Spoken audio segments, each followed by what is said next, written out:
بسم اللہ الرحمن الرحیم۔ نمبر 6 درس مسائل۔ آج ہم انشاءاللہ ان چیزوں کو جانیں گے جن کے کرنے سے روزہ مکروہ ہو جاتا ہے۔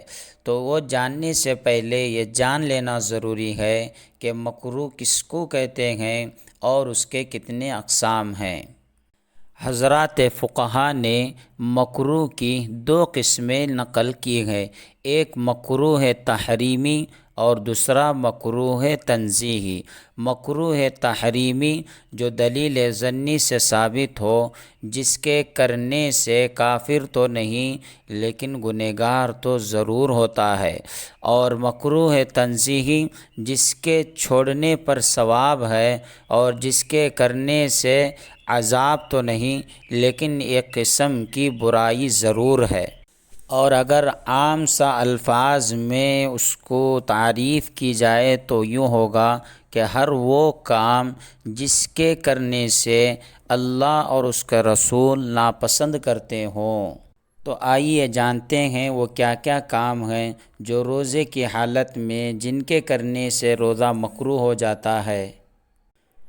بلا ضرورت منہ میں کوئی چیز ڈال کر چبانا، چاہے کپڑا ہو یا کاغذ ہو یا انگوٹھی ہو یا کوئی اور چیز جس سے کوئی فائدہ نہیں، اور اسی طرح تھوک کو منہ میں جمع کر کر نگل جانے سے، اور اسی طرح ٹوتھ پیسٹ یا منجن یا گل یا ایسی چیزوں کے ذریعے سے دانتوں کو گھسنا اور صاف کرنا جس کی وجہ سے روزہ مکروہ ہو جاتا ہے، اور اگر ذرہ یا کچھ ذائقہ بھی حلق کے اندر اتر گیا تو مکروہ ہی نہیں بلکہ روزہ ٹوٹ بھی جاتا ہے۔ اس لیے ان چیزوں سے احتیاط کرنا چاہیے۔ اور اسی طرح روزے کی حالت میں غسل کی نوبت درپیش ہوئی یا احتلام ہو گیا اور اسی حالت میں پورا دن بھر گزارا تو بھی روزہ مکروہ ہو جاتا ہے۔ اور اسی طرح روزے کی حالت میں کپنگ کرنا یا حجامہ کروانا یا بدن سے خون نکلوانا، اس سے بھی روزہ مکروہ ہو جاتا ہے۔ کیوں؟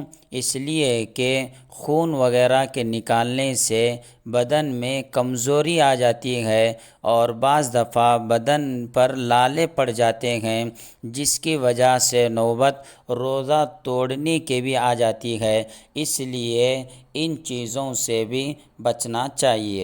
اور اسی طرح روزے کی حالت میں غیبت کرنا، ویسے تو روزے کے بغیر بھی غیبت کرنا بہت ہی زیادہ ناپسندیدہ عمل ہے، ناجائز ہے، لیکن روزے کی حالت میں کرنا بہت ہی زیادہ برا ہو جاتا ہے، اس لیے غیبت وغیرہ سے بھی بچنا چاہیے۔